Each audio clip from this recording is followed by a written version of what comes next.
And we are live. SoundMinds. It is the third season, 21st episode, 7 p.m. Your favorite host, your favorite podcast every Sunday.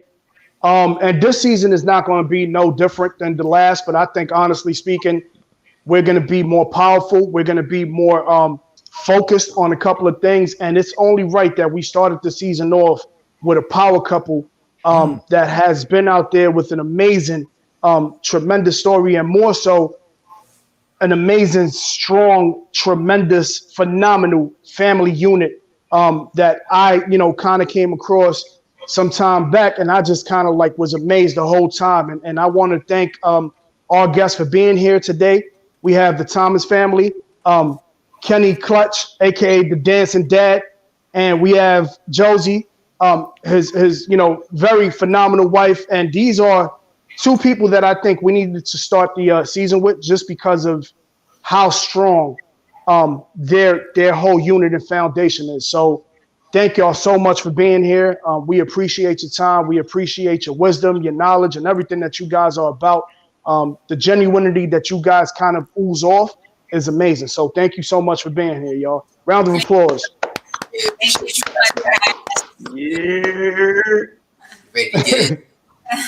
Yes, let's get into it. And for the listeners out there, make sure you hit that like button, because it definitely helps this video get viewed more and get shown to more people who's interested in these type of topics. And make sure you hit that subscribe and share. If you like what you see, make sure you share your best 60 seconds that you picked up off of this. Any gems that you picked up, share it so we can reshare what you saw. Yeah, 1000%. So before we get into everything, we're gonna go into the intro, the SoundMinds intro, the season 3. We starting off right. Let's get it. Oh yeah. This is the SoundMinds podcast. You don't want to miss these gems. You don't want to miss these gems. You don't want to miss these gems. This is the SoundMinds podcast. You don't want to miss these gems. You don't want to miss these gems. You don't want to miss these gems, no. You don't want to miss these gems. And yes, gems is what will be being dropped tonight. Because yeah. I mean, I actually, did some research, and this brother Kenny right here, this brother Kenny, man, he's a motivational speaker, and he be dropping gems. So you gotta give a round of applause for that, because he dropping gems before even coming on SoundMinds. Yeah, SoundMinds. So I gotta say, let's start it properly. I came across your story.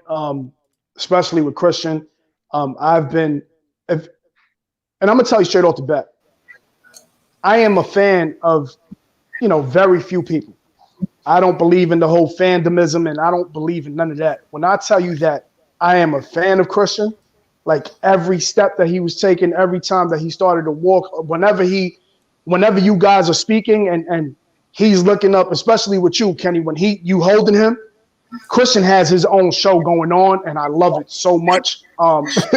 He is so strong, and at a very, very early age, it seems like, for the most part, that strength really comes from the unit that I see with you guys.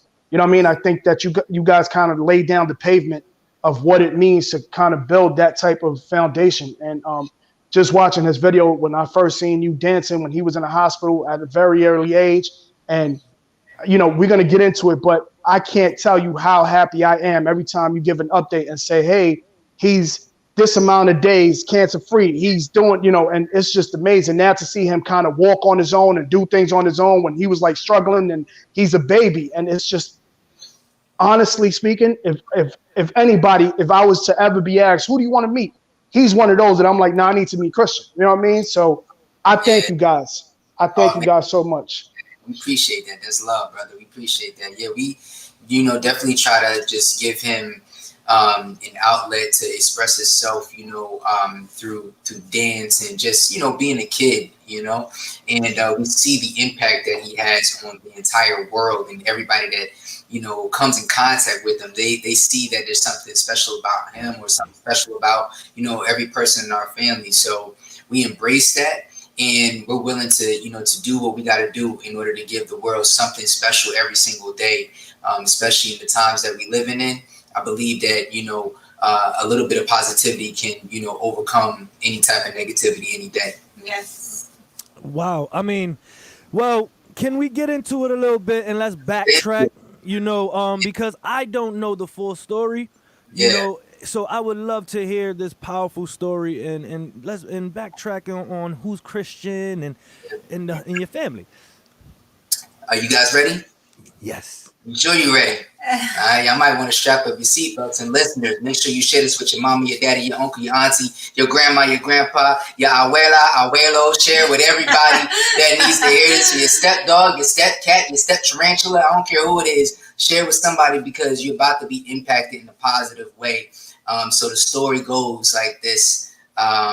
In Juneteenth, 2018, our lives changed, completely. Kristian was born 14 months prior to that, and he was born with a rare blood disorder. And that rare blood disorder had led to leukemia. He was also born with trisomy 21. For those that don't know what trisomy 21 is Down syndrome. So basically, your average human being has about 46 chromosomes, 23 from mom, 23 from dad. Somewhere along the line, me and Josie, we got a little excited and just threw an extra one in there. So he got 47 chromosomes, instead of 46. So from there, he was already special. He was already special. I'll let my wife tell the part of the doctors and stuff like that. But for the most part, when he was born and he had that rare blood disorder, he was born with a low platelet count. He may be like 15,000 platelets, somewhere around there. And then he needed 55 and above to go home. So he was in the NICU for the first 10 days of his life. And, your average human being we walk around with like 800,000 platelets. He had about, 15,000. If you don't know what platelets are the red blood cells that clot your blood. That's what, if you get a paper cut, all the red blood cells, they rush right to that particular cut to stop you from bleeding. So from there, the doctors had said that at some point in his life, he could develop leukemia. And we're big believers in God. We're big believers in faith. And we rebuked it immediately, and we wasn't really with it. But, God had a different direction for us to go in. So June 19, 2018, we fast forward 14 months later. He was developing these fevers that were just, unknown type of fevers. Like it was just weird. They was just coming out of nowhere, and it wasn't your regular baby teething fevers. They were, he was getting fevers like back to back. So we actually made an appointment and got him to go over to CHOP here out in Philadelphia. And during this time, Kristian was getting blood work done 2-3 times a week the first 14 months of his life, just to continue to, check up on him. So we was always in the hospital anyway. So we thought going to CHOP, getting him checked out over there, we thought everything was going to be cool. Our kids had got out of school that day, and we was going to go take him to Dave & Buster's. Let's go have a good time. Y'all did well in school. He got good grades, all of that. So we was all right, bet. We about to go get it popping. We're going to go to Philly, get his blood work done, and we're going to bounce. Only thing was that, there was a little wrench that was thrown into the plan. And what normally would take 45 minutes worth of blood work turned into 32 days in the hospital. Mm-hmm. So 32 days straight. So we wasn't playing, not a bag packed, not nothing. Like, our lives completely did a full 180. And from there, it was just like, what do you do, right? The first thing that most people do, they panic, right? They panic in situations like this. And for us, it wasn't necessarily a panic. It was more so of, okay, let's get the details and let's get as much information as possible so we know how to attack this issue. We know how to attack this problem moving forward. Before chemo even hit his body, I pulled myself away from the family for a little bit, and I went to go pray with God. I have a conversation with with my coach. I just had to talk to him real quick. What play do you want me to run? Because my family is in here and I got to know exactly what play to tell them so that we can execute this plan accordingly. And the first thing he said was pray around Kristian. Make a circle around him before chemo even hits his body. Pray around him and set the atmosphere. I want everybody to know that setting the atmosphere when tragedy hits is the most important thing. If we don't set the atmosphere, you're setting yourself up for failure. So if you don't set the atmosphere, you're setting yourself up for failure. You're setting yourself up for people to come in and take over and do whatever it is that they want because there's no atmosphere set. You didn't set an atmosphere. You didn't set anything positive. You didn't set no boundaries in place. We let every nurse, every doctor, every tech know that when you come in this room, you got to come in with a positive attitude. You don't come in with a positive attitude, no disrespect, but you got the role because my son's life is at stake right now. And me being a man, being a father and a leader of my family, like there was no way that I was going to allow any person that was going to be negative to come in to our space in our realm and deliver any type of bad news with a bad attitude. It's one thing to have bad news, but it's the attitude that goes along with it. It's got to come from a genuine and positive place so that we know how to move forward in that manner. So moving forward from there, the first 32 days was super, super crazy. 7 days into it, it was me going back and forth. My wife didn't even leave the hospital room, right? For like 7 days. Like she didn't leave literally on lockdown. Like you want to talk about quarantine. Like this is the real deal right here. Yeah. And, during this time, we owned a dance studio called the Level Dance Complex. So we actually had to shut the studio down. Because, I had to tend to my son. We have 3 other children as well, too.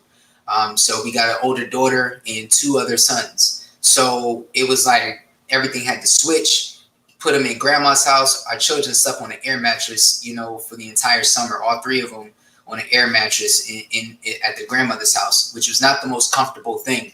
But I had to be there for my son and my wife at the same time, too. So it was going to take a family effort to get through this. Mm-hmm. So maybe about day number 8, I think it was, I had to dance. I didn't dance in like 7 days, guys. Yeah. I didn't dance in 7. Like I'm used to dancing every single day, since I was 19 years old.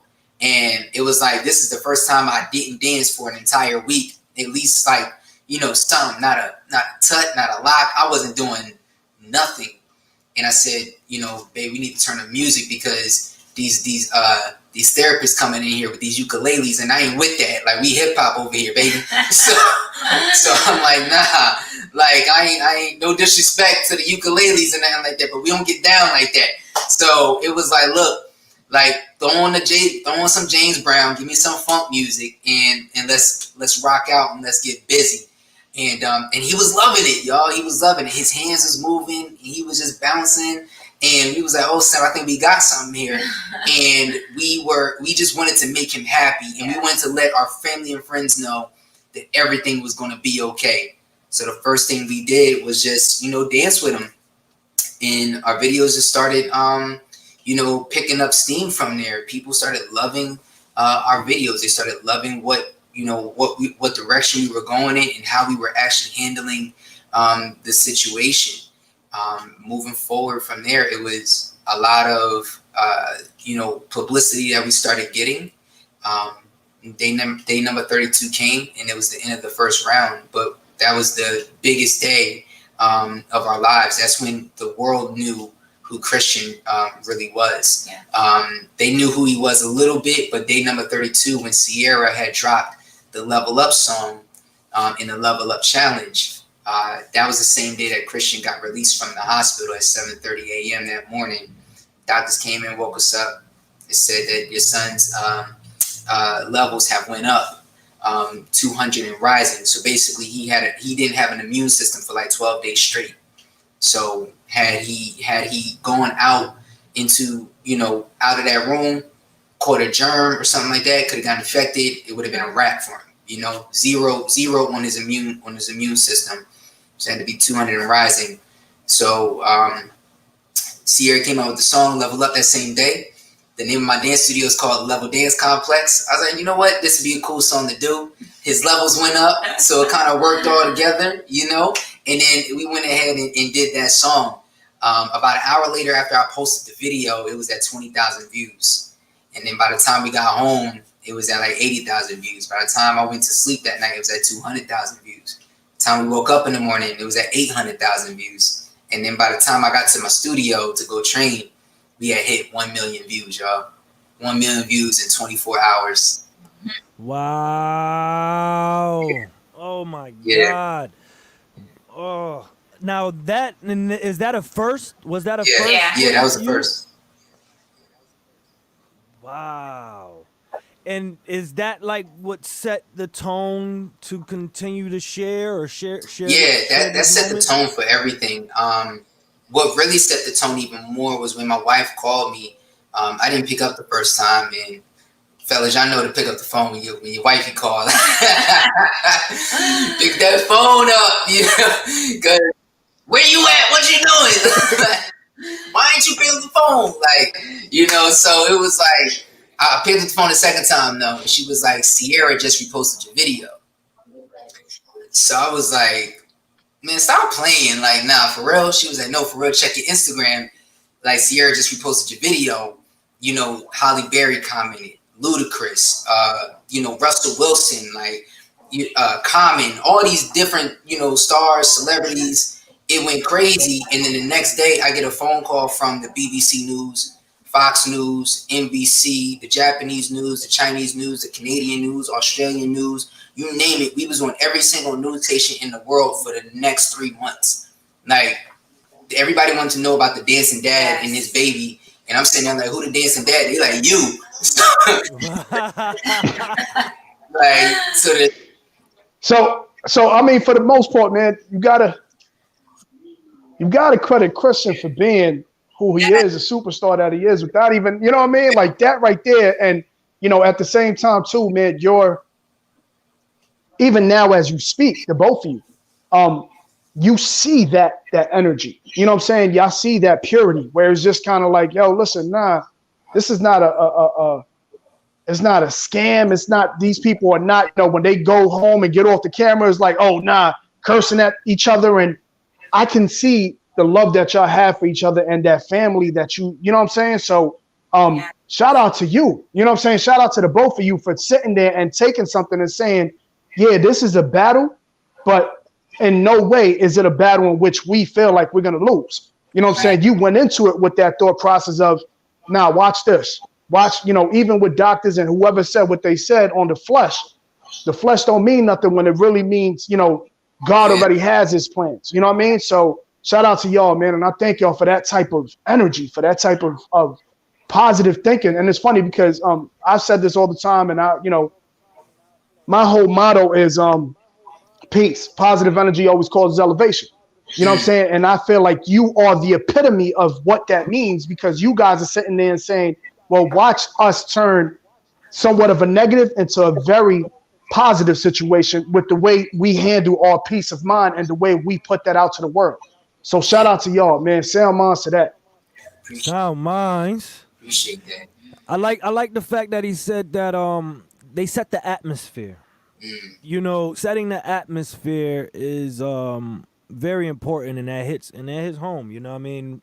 And I have a question in the midst of setting the atmosphere. You know, you're telling people, you know, make sure you come in with a positive attitude. You're staying with a positive attitude. But how do you remove the doubt? There's a method to it, and it's a daily practice that we have to do. You know, number one, and this is just for us, and anybody who takes the method, take it and run with it. You understand? Like, I'm just speaking on what works for us. You know what I'm saying? And this may not be for everybody, but I do believe that it's for many, many people. And how do you erase the doubt? Okay, there's this thing that I do in my trainings. It's called the Pillars of Strength. Okay, the Pillars of Strength basically comes from the book of Judges and the story of Samson. Okay, and the Pillars of Strength basically, long story short, for those that don't know who Samson is, he was one of the strongest men to ever live in the Bible, one of the strongest men to ever, you know, walk the planet, right? And the Philistines at the time, you know, they wanted to kill him. You know, they had it out for him. You know, he had a gift and they wanted it. And for those that don't know, the enemy knows you great before you even know you're great. So you need to watch yourself. You know what I'm saying? So basically what Samson did was he fell in love with Delilah. When he fell in love with Delilah, she pretty much seduced him and got her to give up his strength. Never give your strength up to anybody, no matter what. I don't care how good they look. I don't care how, you know, what they smell like, what they offering you. Never compromise your truth for anybody, for anything or anybody, you know, because that's when you really become weak. And that's what happened to Samson. His hair was the source of his strength. If you cut his hair, then boom, it's a wrap for him. He no longer has the strength no more. So then the Philistines then came after him after he went ahead and gave up his strength to Delilah. She told him what it was. You know, she was scandalous. She went back to the Philistines, you know, because they offered her money pretty much. Long story short, he ends up inside these two pillars. But then inside the pillars, right, the Philistines are, you know, mocking him. They gouged his eyes out. It was pretty gruesome, pretty graphic. They about to kill this man, right? The one thing he did was he said, God, if you give me your strength, pretty much I'll do right by you. I'm paraphrasing, you know, but don't let me go out like that is basically what he's saying. Give me your strength, God, you know? And as he had the two pillars, he pushed out the pillars and the entire city came down from those pillars and all 1,000 Philistines died in that one day, right? Now, what do I mean by the pillars of strength? Basically what you do is you take a piece of paper, and this is a daily practice. You take a piece of paper and you put a pillar on this side and you put a pillar on this side. You basically draw two lines, right? So you got 3 columns. The middle column should be all your positive tangibles that go on in your life. The outside should be all the negative things that go on in your life, right? I don't care how many negatives, you got to keep it 100 with yourself. If you're not keeping it 100 with yourself, then you're not going to ever erase doubt. You never want to do it, right? So let's say having doubt is one of the negative things that plague your life, right? Maybe mental health issues is another one. Maybe money issues is another one. And it may be toxic relationships is another one, right? Then you look inside of the positive tangibles that you got. What is it that you have that's positive in your life? What can you actually focus on? What do you got going for yourself? Well, you know, I got positive parents. I got a good upbringing, or I got you know, I got a gift in dance or a gift in speaking, or I'm a people person, right? These are positive tangibles, okay? I'm good at sports, whatever that may be. You take all those positives and then you look at all your negatives and you pick apart every single negative with the positive that you think that could take that particular negative out, and you use it every single time. So here, if you guys can see on the camera, all my positives are on the outside. And basically, I'm doing this. Boom, I'm knocking them out. Boom, I'm knocking them out. Boom, I'm knocking them out. So the positives that you have in your life is what you need to focus on to erase the doubt. If you focus on your positives and whatever positive tangible that you have, doubt will never be able to enter, right? It'll never be able to enter. The main thing that you need is a firm foundation, right? A firm foundation. If you got a firm foundation that's built on a rock and not sand, right? I said built on a rock and not sand, because what happens if you build a house on a rock, right? When a storm hits, the storm is going to hit it and then it's going to flush down. The storm is going to hit it and then it's going to flush down. It's going to hit it and then it's going to flush down. The water just drips down.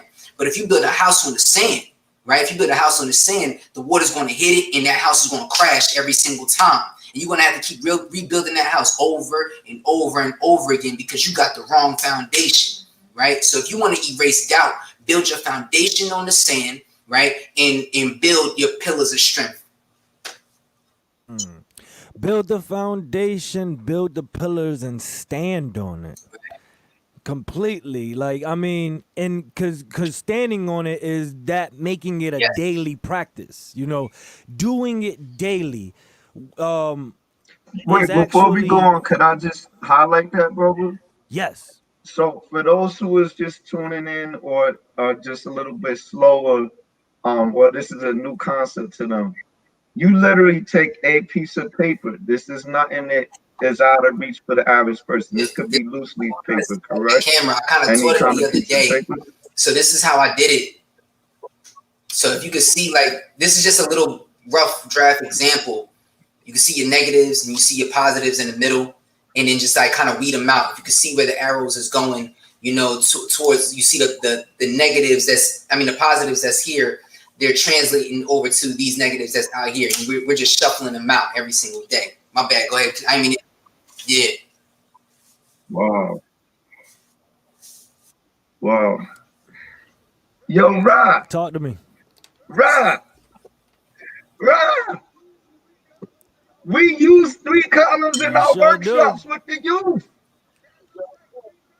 That looks like 3 columns.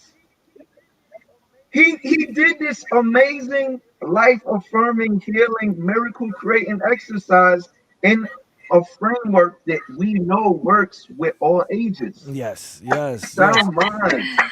And with the request from our chat, we would love to hear from Josie on her thoughts on how she kept strong.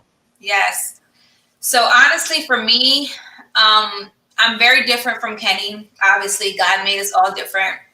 I'm more emotional. Honestly, God puts people in the right times, like for the right reasons. Had I have been at a different season in my life, maybe with a different person in my life, I don't know if I would have got through the trials that I had went through with Kristian the way that I had gone through them with Kenny. Having a man and a husband who was very, very strong allowed me to pull strength from him. It's very important for the leader of the house, whether it's a single mom, she's the leader. Whether it's a husband and a wife, the husband's the leader. Per the Bible, because we live according to God's word. Having Kenny as the leader of this household, it helped me stay strong, because honestly, I feel like if it wasn't for him being strong or him even being there, I probably would have crumbled. Just hearing that Kristian had leukemia. Honestly, before we knew exactly that he definitely had it, I was already telling him babe, I don't think I'm strong enough to deal with this. If I hope God knows that I'm not strong enough to deal with this. Little do I know that God knows me more than I know myself. He put strength in me that I didn't even know that I had. And the fact that the day that we found out, he had already set that atmosphere, and I'm like, oh my God, what are we going to do? I would have really probably lost it mentally had I not had him say, this is what we're going to do. I already talked to God. He said, we're going to do this, that, and the third. We're going to stay strong. We're going to have positive, just everything positive. And seeing how strong that he was, it allowed me to stay strong. And I wasn't strong throughout the whole process. It allowed me to be strong in the moment. It allowed me that in my weakest moments in the hospital to pull strength off of Kenny, because I did have a lot of moments where I was just like, what am I going to do? I can't really see my other kids. I'm seeing my other kid here and he's sick, and all these mental, issues that I was going through, because most of the time I was in the room. I was the one in the room by Kristian's side, literally through the entire journey, not being able to see daylight. I'm a person where if I don't see daylight, I'm down. I need to see daylight. I'm a nature person, and being in those 4, walls in a small, tiny room, it was depressing for me. So when I had those moments, I had to go back to my rock, which is number one, Jesus and my husband, because had I not pulled strength from him, I would have probably been lost, honestly. Appreciate you sharing that side. That is the side that everyone wonders, because they see such the positivity, online. It's, we can see how strong you are and how positive you are online, but they don't know the back end, breakdowns, breakdowns that may or may have not happened. And I would ask as a follow up on that, does crying help? Yes, it does. For me, it's a release. If I don't cry, I feel like I'm bottling everything up inside, and I feel like literally my head's going to explode. For me, I need to cry.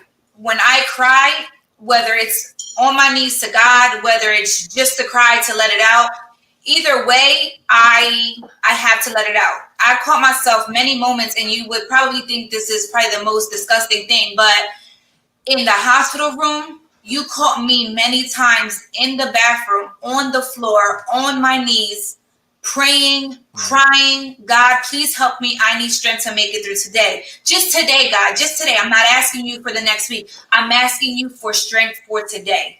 That was a lot of my prayers. Lord, just let me get through today. And as the Rock, how many times did you cry, my brother? Does The Rock cry? Oh, The Rock definitely cries. The Rock definitely cries. Even guys say, I'll make the Rocks cry and shout out to me. So I did cry. I think it was probably maybe about 2 weeks in after I settled in, and it was a storm that hit, and that's when I really cried, because it was a storm that hit when I was traveling over the Ben Franklin Bridge, and I didn't know, how the rest of the day was going to go. If I'm being honest, I'm like, yo, man, like, I'm doing the best I can. We got a studio, we got rent, all the bills is piling up, and it's like, what am I going to do? And I was holding a lot in because I felt like I got to be strong for my family right now, but I never cried in front of them because I didn't want them to see me weak.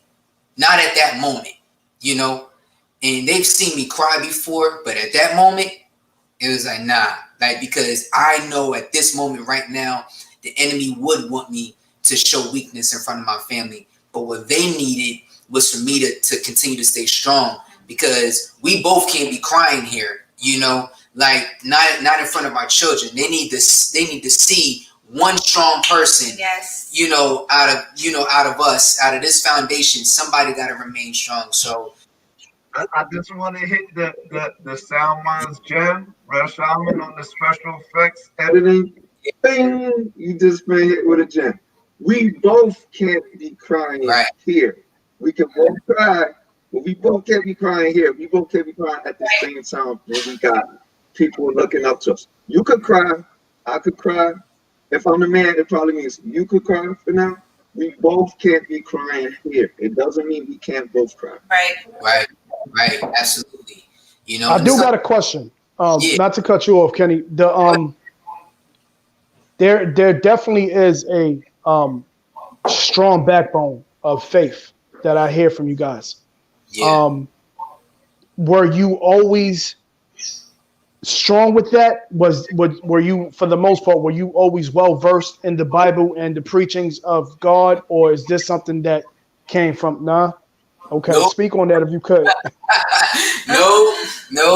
I grew up in the church, right, all the way up into my teens, and then when I got a little older, like maybe like 19, 20, I stopped going to church. The reason I got lost, the reason why I stopped going to church, because I wasn't getting nothing. I didn't feel nothing from the pastor. I don't know what he was talking about. I couldn't understand the Bible. I didn't know nothing. Like, I'm like, I can't understand this thing. It's too complex for me.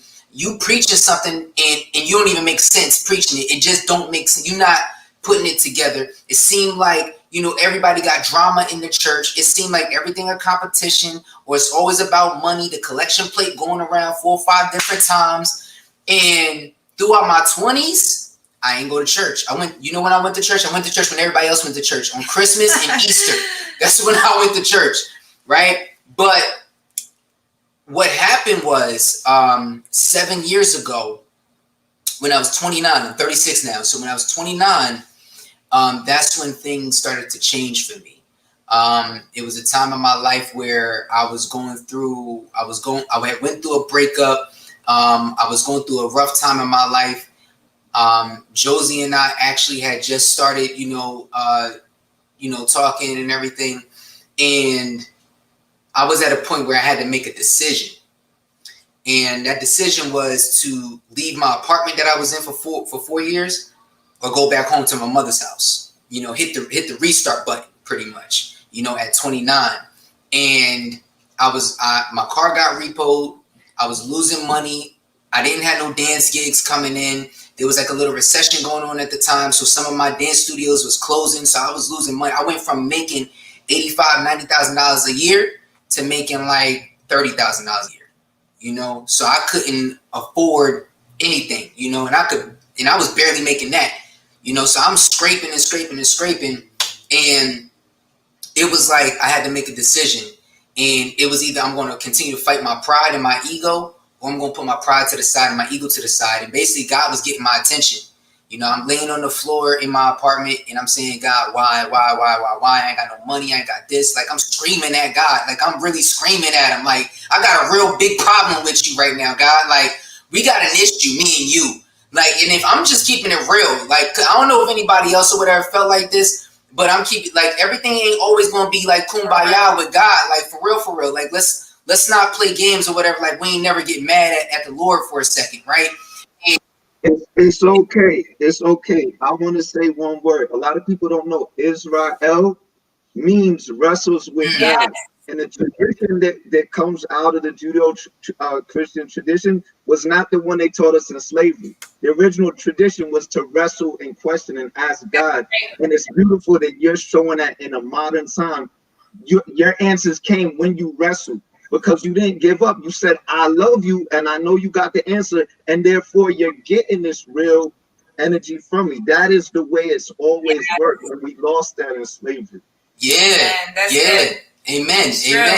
So, you know, I made a decision, and I said, and it took me like 2 weeks after wrestling, it took me 2 weeks to make that decision. And I said, all right, Mom, I'm coming home.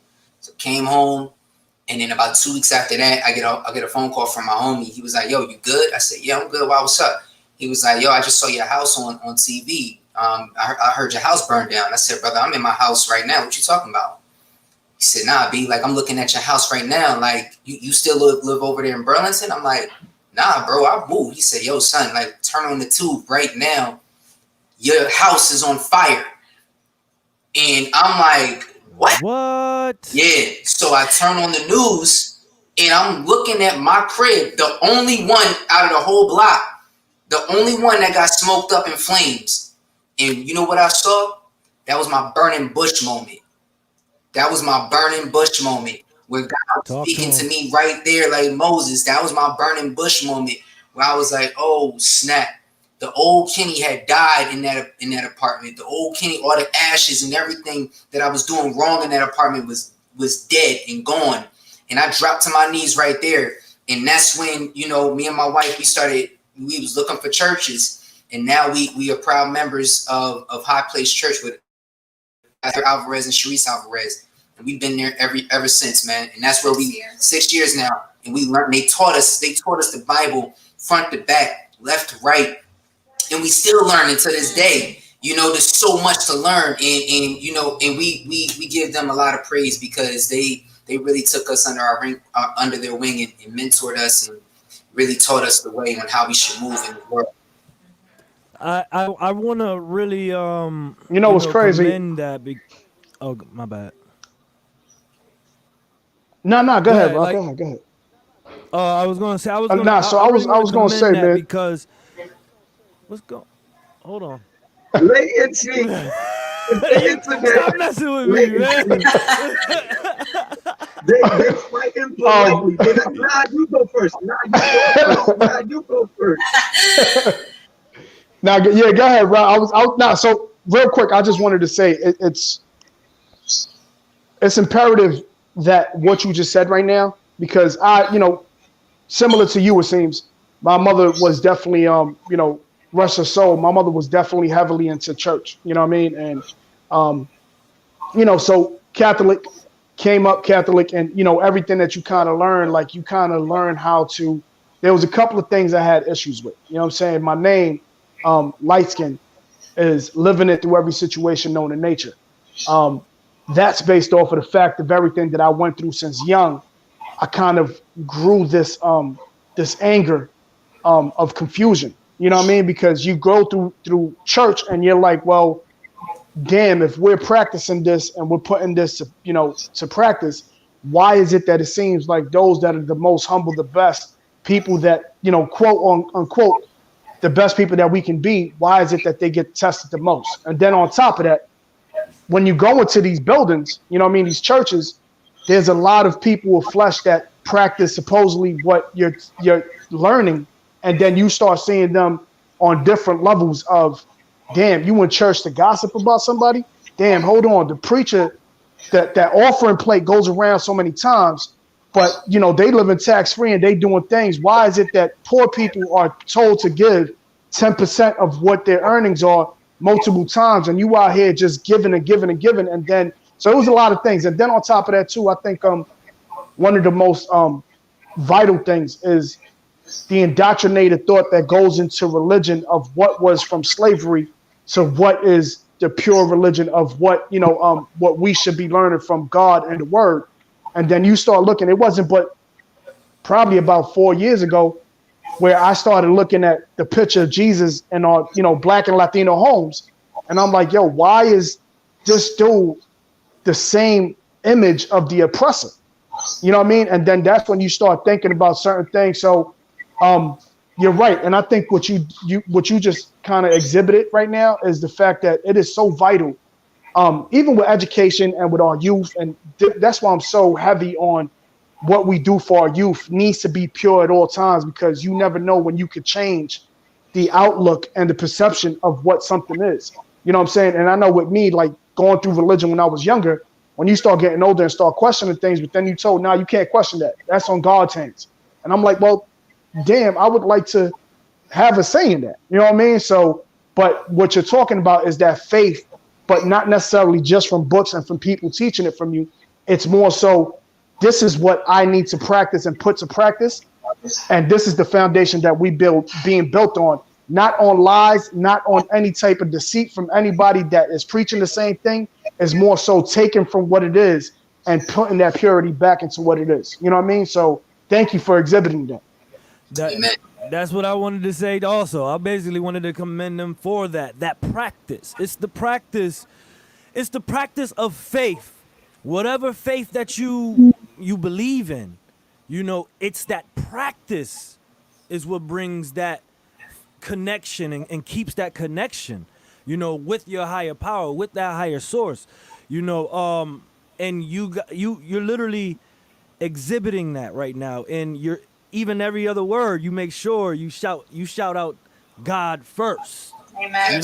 You know, so I just want to definitely say that is the example. You are showing the example of the practice. So definitely appreciate that. Yeah, for sure, man. I think that, you know, having a priority, having God as your first priority is the ultimate thing. Like, my wife is cool with being number two. You know what I'm saying? Like, she's cool with being number two. Many people sit there and say, like, you know, my family comes first. Well, you wouldn't have a family if God didn't create you to have one. So therefore, God should come first. Your family comes second. You know, above anything else, it should always be God, because our God is a jealous God. Mm-hmm. You know what I'm saying? And I'm cool with being her number two as well. You know what I'm saying? Like, so when you really like look at it from a bigger perspective, right? We should be more so in tune to the blesser more than the blessings. You know what I'm saying? Be more in tune to the blesser more than the blessings, because you wouldn't have blessings if there wasn't somebody to actually bless you with it. You know? So we always have to keep that in mind. And Josie and I, we make sure that we God is first, period. Our relationship with God is number one. Honestly, and I feel like seeing him and how he's grown within the last, honestly, more like 4 to 5 years, because we've been going to church for about 6 years, but seeing how he's grown within like the past like 4 years, it honestly makes me love him even more, because I look at him and I'm like, wow, he's getting up 4:30, 5 o'clock, making sure the number one thing he does is praying, seeking God's face, reading his word, and then we can start our day. That to me, for a man to do is huge. It makes me powerful. Yes, fall in love with him even more. Seeing him on his knees at church praying, worshiping God, lifting his hands, yelling out to God, thank you, Lord, because of what God has done in our lives, for what he continues to do, for what we know he's going to continue doing. It honestly just excites me, just as his wife, seeing a man, because a lot of men they're ashamed or afraid, or, oh, I might feel less powerful if I'm raising my hands to God, if I'm on my knees praying. No, to me, I look at him like even more of a man, because I'm like, dang, like it's sexy in my opinion. It's dope, honestly, how I look at him worship God. I'm like, dang, keep on doing that. Like, you look good worshiping God. Like, that's what looks good to me, you know? So I just think it's amazing. So let me ask you a question. Oh, go ahead. Nah, this time you go first, bro. I was gonna say, speaking of blessings, because we are still, in the middle of your story, and there is a blessing that also come forth with Kristian that we haven't got into yet. So I would, let's lead into that, because the practice has everything to do with that also. Yeah. So talk to us. Yeah. So we'll go back a little bit to day number 32 when Kristian got released from the hospital, and 2 weeks later after that, we get a phone call. Well, Josie got a phone call, right? And this is the only time my wife has ever kept anything from me, so I'm pretty positive on that. It right? was so hard. So she tells me everything, right? So we get a phone call, and she's like, "Yo, the hospital wants to they have something for us, so we got to go to the dance studio because they bring in like a surprise to the dance studio." I'm like, "Oh, all right, cool." By this point, mad people was giving us gifts, mad people was giving us love. Like, we was receiving money. Like, we raised $75,000 in worth of T-shirt sales. Fight Kristian T-shirt sales. That's how we were able to pay our bills, because I didn't know how it was going to happen after we had to shut we was only open the studio 2 days a week, not 6. So, we lost a lot of revenue coming in. So we ended up, selling T-shirts and things like that. And then boom, she get this phone call. We go to the studio, and then my whole family is at the studio. I'm sitting there like, what is everybody doing here, yo? What's going on? My photographer was there. My wife is a photographer too, but we got a family photographer as well. And shout out to Rel the Remedy. And we go there, and I'm like, what are you doing here? He was like, I don't know. Josie just told me to come. I was like, well, you know something. Like, what's good? So he was like, I don't know. So we're there about 20, 30 minutes, and my family goes and says, that'd be funny if Sierra was to walk through the door, right? I said, man, Sierra better walk through that door. And I was really playing. Like, I was really joking, guys. Really joking. 5 minutes later, Sierra really walked through the door of my dance studio. Like, I'm like, yo, stop playing. Like, stop playing. She took a red eye from Seattle all the way to Philly, came over to Jersey in Pennsauken, and showed up, walked right through my dance studio doors, and my jaw dropped. I was like, what? So she spent a couple hours with us, was just chilling with us. She taught some of my dance kids the level up dance. Was just rocking with them. And then she had named me and Kristian as the winners of her level up challenge and gave us $5,000 towards our medical bills. So SoundMinds. Crazy. And then it gets better. So after that, Sierra, she came really, really cool with us and everything. Like, we check in with each other from time to time.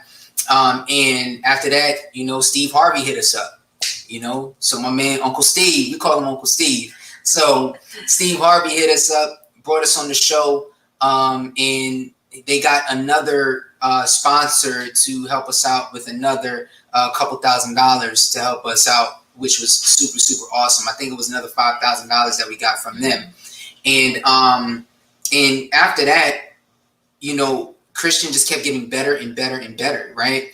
The doctors were saying that we were going to be in the hospital for over 300 days. They said that he would lose, he would get weak, right? They said he would regress. He progressed. Yeah. He started doing so much better.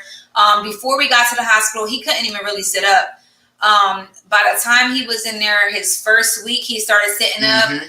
After like a couple weeks, he started pulling up on his crib. We had to start locking it all the way. Before, we used to leave it open. He ain't going nowhere. He started showing so much strength in there during chemo. He started sitting up. He started pulling up, standing up. He ain't missed no meal. He barely threw up. They told us he would throw up. He would probably barely eat. He didn't miss a meal. He barely threw up. He barely got sick. He lost his hair very late in the game. Yeah. He did amazing. Yeah. He showed them literally a miracle. Yeah. Them doctors and nurses, they were like, we never seen something like this before. Like, this is a true miracle what your baby is showing. Yeah. And he was 17 pounds only. Yeah, 17 pounds taking chemo. And then they said, 300 days we would be fighting this disease. But we cut that in half to 149 days. And now Kristian, cancer free. 149 days. Yes. And they was cancer free. Cancer free. Cancer free. Yeah. We knocked that thing out real quick. We've been declaring cancer free after like his first or second round because he was in remission right away. Yeah. But per the doctors, they declared cancer free like the second year, which is in November. It's his second year, so we're going to celebrate November 15th. Yeah. I'm gonna chime in again. Just like our religion has been mediated through a horrible system of paranoia and oppression, so has our health industry. And when a certain number of my pops died from cancer, my aunt died from cancer, rest in peace. A certain number of loved ones and family passing away. I can't call myself the hood nerd if I don't start doing some research. Come to find out that a lot of the pink ribbon marketed things that we see on Breast Cancer Awareness Month, well, they also put the pink ribbon on carcinogenic products that induce women to have cancer, unfortunately. And I took that personally because this was my aunt, right? I'm not into the politics of it, but that hurt me to know that these women be used like that. I come to find out that cutting out sugar, that cancer feeds off of sugar. And so many people in various different kinds of cancer, they all have that common belief. But I mean, they all have that common statistical data that cutting out sugar, right, stops feeding the cancer. But they don't talk about that. Just like certain people we look up to get our religion and our connection to God, certain people we look out to tell me the research, tell me the best things you could do. And you mean to tell me something I'm putting in my own diet every day could help me deal with this and have my loved ones still here with me? Right. Yeah. So I'm not a doctor, but I just want to say, if you are a doctor, don't be afraid to tell people about the vitamin C and cutting out the sugar. Like, this is real. We're not stupid. We can add the prayer, add the research on prayer, add the research on diet. Like, don't play us, man. And just to add to what you were saying, and here's a story about kind of to go with what you're speaking about right now. Two things. Number one, as far as money goes in the politics with cancer, right? Only 4% of the money that's raised to go towards cancer go to the children. Only 4%. Out of all the money that's raised in the world, was at least in the United States, 4% of it go to childhood cancer. That's a problem to me. Yeah. You know what I'm saying? That's a problem because you got all these children out here that are dying, from cancer. Like over maybe 100,000 kids die every year, from cancer. So that's number one. Number two, the Kristian, they said that he would, they tried to give us a 6th round. They told us 4 rounds or 5 rounds at first, right? But then they tried to give us a 6th round worth of chemo, but they tried to give us a higher dose, right? They would, in the reason why they tried to give us the higher dose is because they did a study out of 109 different patients that had the same cancer as Kristian, and Down syndrome, and they also had Down syndrome. 9 patients out of that 100, relapsed. They didn't expect for those 9 patients to relapse on the chemo that they had, right? So now, peep the game.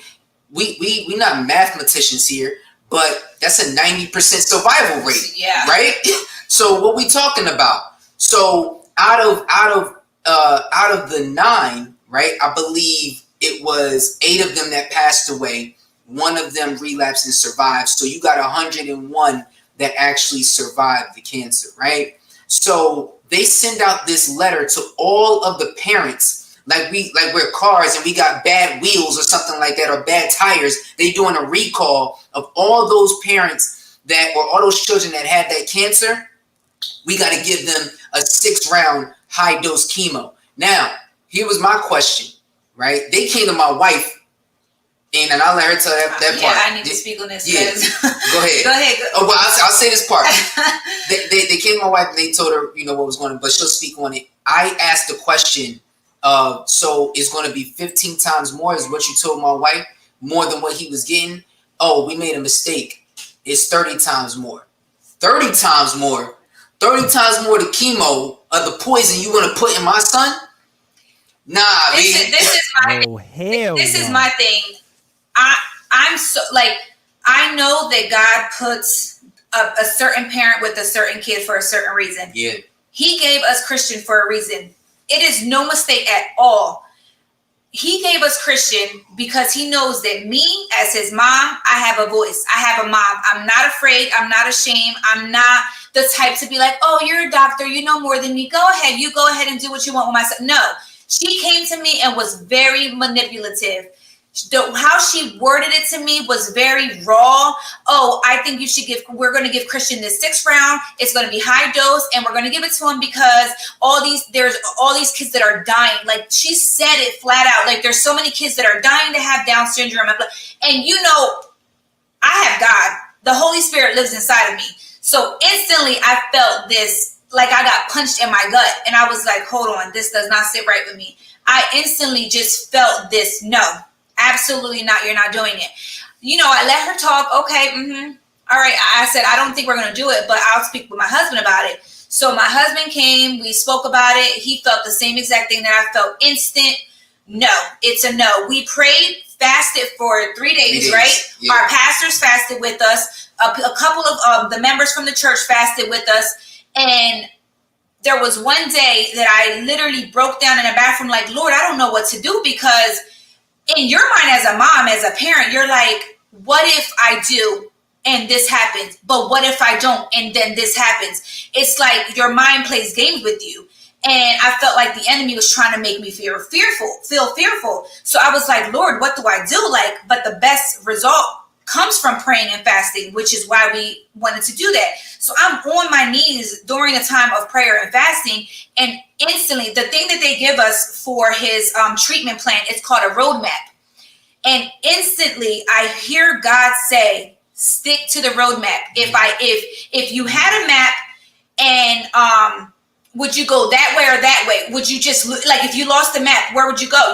Or would you stick to the roadmap that you have literally in your hand? They gave us a piece of paper with his treatment plan. I kept hearing, you stick to the roadmap. You don't go rearing off the road. You stick to the roadmap. And that's what stuck with me the whole time. Lord, I hear you. I hear you loud and clear. I'm going to stick to the roadmap.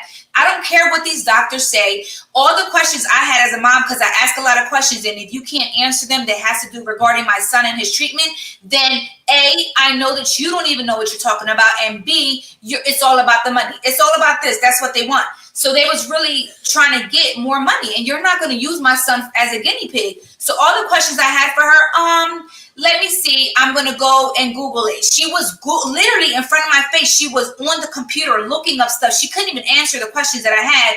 I was like, okay, I know that this is a absolute no. You're not doing this. Our son could have ended up with an infection in the ICU. Like, so much worse could have happened to him. I used to conversate with a woman in Indiana. I don't know her personally, but her son had the same exact treatment plan, the same diagnosis her daughter, the same one as Kristian. We used to talk, and I asked her, are they offering you a 6th round of high dose chemo? She was like, no, but let me find out. So she did some research. Come to find out, they were doing the same thing for her daughter. We ended up, per God, not going with the 6 high dose. She ended up going with the 6 high dose because she was afraid that she allowed them to put fear in her. I asked the doctor, if we went with the high dose, could he still relapse? Their answer was yes. if he got, either way we went, whether we gave him the 6 high dose or not, he could have relapsed anyway. The girl who lived in Indiana, her mom gave her the 6 high dose and she still relapsed. Praise God, we didn't, and Caleb didn't. And Kristian did not relapse. That's how I know it's like, you cannot allow these doctors to put fear in you, because as much as they probably do know, they don't know everything. And I was not having them use my baby as no guinea pig. And I praise God for the direction that he gave us to not go with the 6 high dose. Yeah, they stick to scripts. They stick to a script, just like, they go through trainings and they gotta read the script that they need to say. Don't veer off of what's already on the bottle. You know what I'm saying? Like, don't veer off of this. They know that they have to stick to a specific script. And when you ask the right questions, you poke holes in that script. Yes. Yeah, she even threatened us or whatever with court. Yeah. And it was on some, if this was in the beginning of the treatment, then I could take you to court for that. But it's not. But it's not in the beginning of the treatment. We went through the protocol, and let me tell you something. I don't know who you trying to scare, but bro. But listen, lady, you don't know where I come from. Like, I see fear all the time. So you trying to sit there and trying to scare us with court, that you trying to say that we bad parents or something like that. That's not the case. We defending our son, and at the end of the day, this is my son's life we talking about here, and we have his best interests at heart. You just met him. I think what's amazing is that this doctor, she continued to call us even when he was done his treatment. She continued to call us and like harass us, like, you should really get this. Well, if it was my daughter, I would do it for her. I'm like, well, it's not your daughter, and you're not going to manipulate us. We said no, so stop asking us. She still sees Kristian till this day, and there's so many times that I'm thinking, I wonder what she's really thinking in her mind, because she acts like she adores Kristian, but in my mind, I'm like, I wonder how she really feels trying to force us to do this, and he didn't need it because he's doing amazing. Yeah. Well, you know what the sad part is that Thank you, Lucy. Thank Lucy LeBron up on here.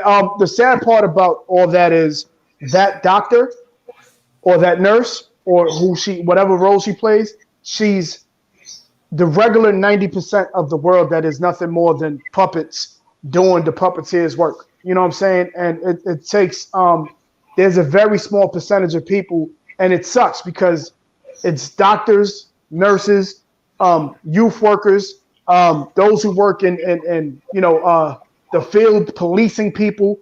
And this is the thing, that what you notice is when you stop dealing with human beings as human beings, you become so robotic that's exactly what you do. You read off of scripts so that you can be part of a play, you know what I'm saying, and a movie.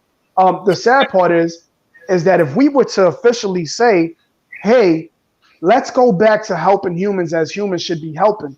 We're currently on a pandemic right now that is based off of scripts. You know what I'm saying? And, so for the most part, when everybody's throwing out all types of, let's get this injected into your body, and let's put this in your body, and let's do this. And, I talked about it the other day. As a matter of fact, I was speaking to some of my clients about the fact that some of the cereals that we eat, wholesome cereal that is supposedly pure for our children and say that they're heart healthy, are actually being sprayed by poisons that are used for embalming bodies, to help embalm bodies. So at the end of the day, something that is given as a breakfast meal to our children, and again, it all goes into, they're always going to push the 6 treatment or the 6, you know what I mean? They're always going to push those things because that's where the money's at. Right. And that's the sad part. You know what I mean? So when you meet people that know better, it's like, hold on, nah, we good. Thank you. Yes. You know what I mean? So thank you for being those people too. I want to honestly encourage the parents. You have a voice for your child. And a lot of parents feel like they need to bow down to the doctors, to the nurses, and not speak up for your child. I praise God for allowing me to be the person that I am.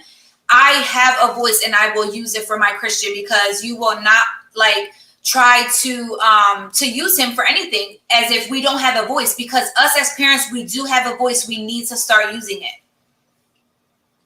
Amen. I want to comment Sound on minds to that. how y'all is related as a family too.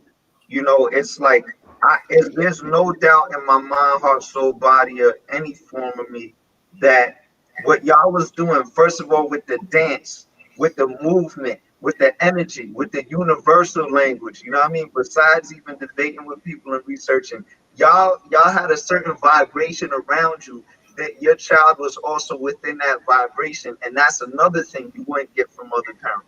Because sometimes it's not all about what we argue and the facts and the treatments. Sometimes it's just like you said, creating The that aura, that atmosphere. atmosphere, right?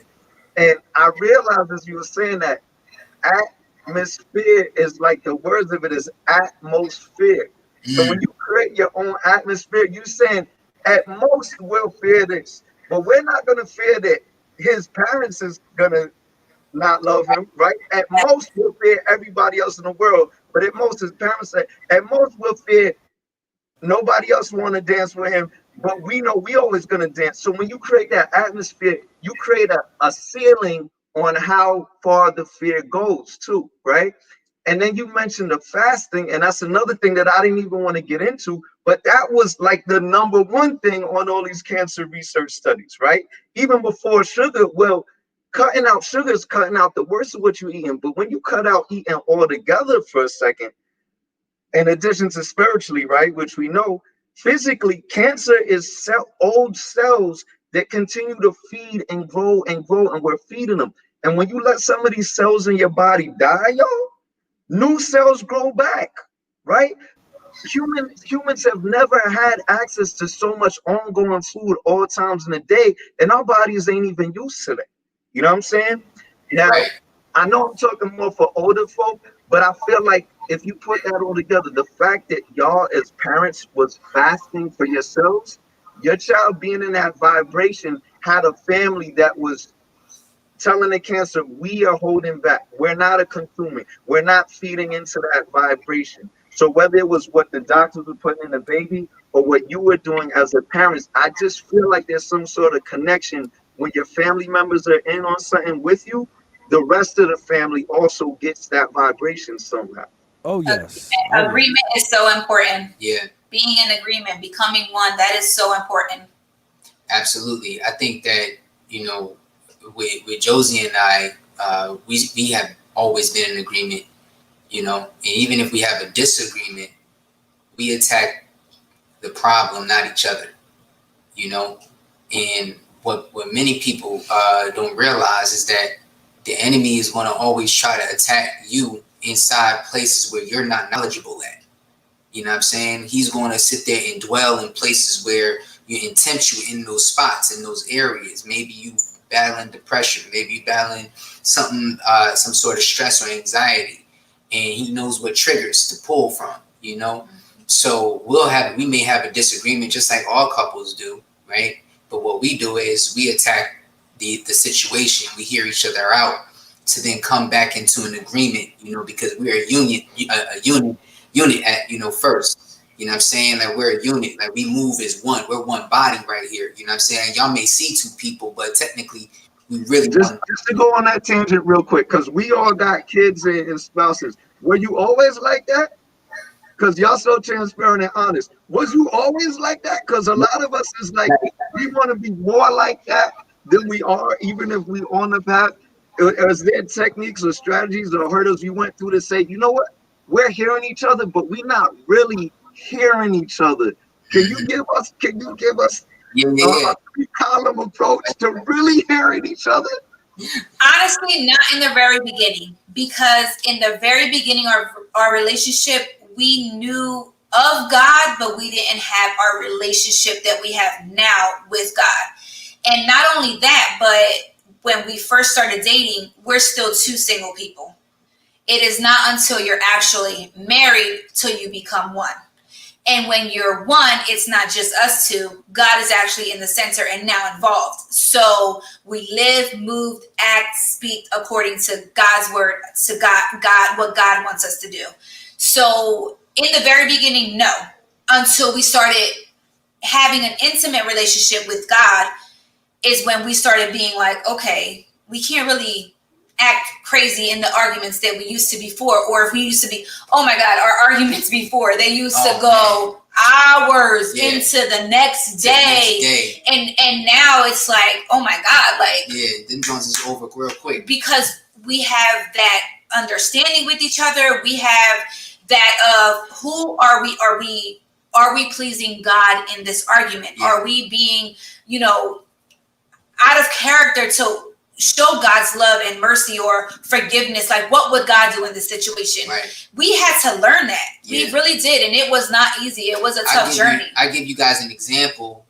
Just a few days ago, we had a disagreement, right? We had a disagreement, and I am a firm believer in not letting the sun set with us being angry at each other. And I suggest that for anybody in any relationship that you in, don't let the sun go down on your anger, Like, don't do it, because you never know if you got tomorrow. You really don't. I always say this: yesterday is gone, tomorrow worry about itself, and today is all we got, period, right? So what I did with my wife, we got a fire pit out back. We got the lights set up, we got the lights set up and everything. So I came home from a meeting. I said, you know what? This is what I'm going to do. Put the kids upstairs. Told my oldest daughter, take the baby, boom, get him ready, clean up the house, get everything situated, get yourselves ready for tomorrow, because she was in the meeting as well, too, on Zoom. So as soon as she was done, all right, cool. Come outside. Let's wrap and let's sit down. I had the fire pit set up. I had some, some snacks and everything for us, and I set the atmosphere for us to talk, and listen to each other. When I spoke, she said nothing. When she spoke, I said nothing. No matter how much I might have disagreed with some things, I was like, I'm gonna eat all of that. Like, I gotta eat every last word until you done. Then I'll respond, because it's just the proper respect. Because we gotta understand that if negativity is if we're receiving it, we can't reign. But if we experience it, we can still reign. We're in the season right now where we're training for reigning. You understand? We training for reigning. And I had to learn, like, don't overtalk. Just sit and just relax. Let her get that out. Because she got to get it out. She got to get it out. And if she don't get it out, it's still lingering when we go back inside this house. This house is sacred. So we can't bring that back into the home. Why? Because we got children that's looking at us. So we got to teach them on how we handle our problems, how we handle our issues. I'm pretty sure my daughter knew what it was. Like, I'm like, look, we are very, very open with our children. Yeah. Not that when we have a disagreement, that we let everything all out. Yeah. But they know it's very rare when we have a disagreement, and it's very rare when we're not talking to each other or upset with each other. And the kids feel it. They feel the vibe. They're like, So... But we also, like, if we slip and say something like that we shouldn't say, in front of the kids to each other, we also go back and apologize in front of the kids to each other. We don't go behind closed doors and say, oh my God, we just said that in front of the kids. I apologize behind closed doors and not let the kids see that. Then they're going to be confused. Like, did they just sweep that under the rug? How do you handle that in marriage? Do we just ignore it? Do we just let it? No.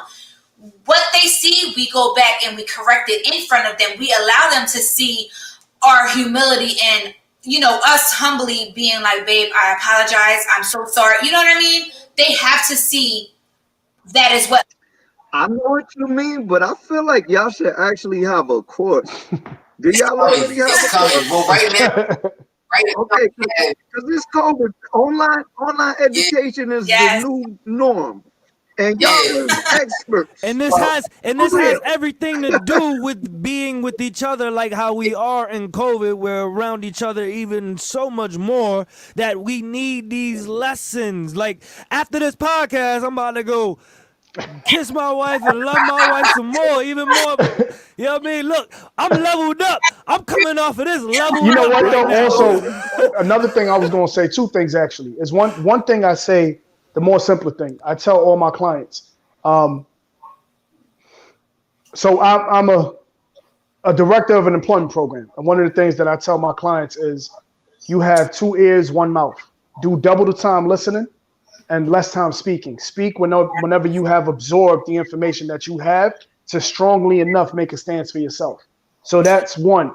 2, Josie, what you said was so on point, right? And there's a difference between a union and couples. Very big difference between a union and being a couple. The word union, when broken down, is you and I are on. Couples are 2.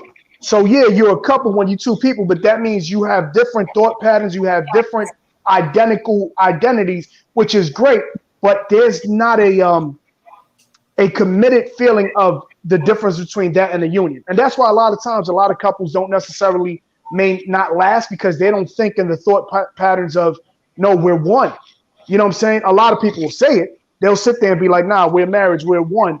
But there's a difference between the union and the couple. And I think the fact that you guys have that philosophy of not being upset by the time the sun goes down is important, because truth of the matter is we linger with a lot of issues that have to do with the ego. A lot of our pride usually gets involved with what we're feeling and the strength of our foundation. So most people will sit there and allow their foundations to get cracked based off of their individual ego. You know what I'm saying? So I applaud y'all for that. And you know, I know, Kenny, you said you're 36. Josie, I'm not going to ask you your age, but the fact that you okay, there you go. The fact that you guys are fairly young, a couple of color, you know what I'm saying? Like, this is supposedly, these are stigmas that we are not prone to being a part of. It's just kind of like, nah, they're going to argue, they're going to fight. Watch, he's going to end up beating her, and she's going to end up cheating on him, or he's going to cheat on her. And so the fact that you guys are sitting there showing the world, like, nah, we're not a part of that stigma that you're trying to put on us. You know what I mean? So thank y'all for that. Yeah, and you know what? And to keep it real with you, we already been through all of that in our last relationships. Yes. You know what I'm saying? So we came together as broken people that came together to complete each other. You know what I'm saying? And I'm just under the mindset of, first of all, like, I feel blessed every single day, you know, like, just on another level. And I say that literally, and I mean it, because many people, I don't take my wife for granted is what I'm saying. You know what I'm saying? And I can't do that, because, like I said before, yesterday is gone, tomorrow worry about itself, today is all we have, right? And I believe that as men and women, we should be blessed at the fact that we fall into something and we have, you know, a woman or a man or a spouse or whatever that's there for us, like a rock that's there for us. We got to make sure that we take care of that rock every single day of our life. That foundation is so important. And many people, even in 2020, right? What do? We complain a lot, right? We complain about the small things in life, and we don't even know how blessed that we truly are. And I tell people all the time, like, yo, truly count your blessings, because you never know when the last breath is going to be. The average person breathes 23,000 times in one day. So if every breath is a blessing, God is giving you blessings at least 23,000 times just in one day. And that's just one area of your life, right? So you times 23,000 times how many days you've been living, and that's how many blessings you've been getting in just one area of your life. We're not even talking about you blinking, right? And how blinking is so important. Yo, just to blink, you blink on average 19,200 times in a day. Why? Because it's the breeze in your eyes, right? Your eyes could get, you know, dried up or get too watery, and you continue to blink or whatever to make sure that your vision is clear, especially in this dirty world that we living in. The debris from this dirty world continues to block our vision and block our eyes from our true destiny. So therefore, I'm grateful at the fact that I get to blink, that I get to wipe the debris out of my eye, that I get to breathe, that I get God's air in my lungs every single day. And I'm thankful for my wife. I'm thankful for her that, you know, that God gave me her. You know what I'm saying? So when you talk about the union, you know what I'm saying? Like, yo, it's really one. It's really one. Like, we're breathing like the same air here today, you know, and we want all, you know, married unions out there to understand, like, look, yo, don't let society work your marriage. You work your marriage. You know what I'm saying? God put y'all two together, not society, not what you see on Love and Hip Hop, not what you see on Housewives of Russia, whatever. You know what I'm saying? They got so many.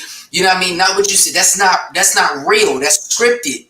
You know what I'm saying? This is real life we talking about here. So, if you work your marriage, yo, I'm trying to tell you, it'll be the best thing that you ever did in your life. And at the end of the day, we have to look at each other not like that's my husband, that's my wife, but first and foremost, before he's my husband, he's God's son. Yeah. And before I'm, his wife, I'm God's daughter. And at the end of the day, he's going to question us. What did you do with what I gave you? How did you treat him?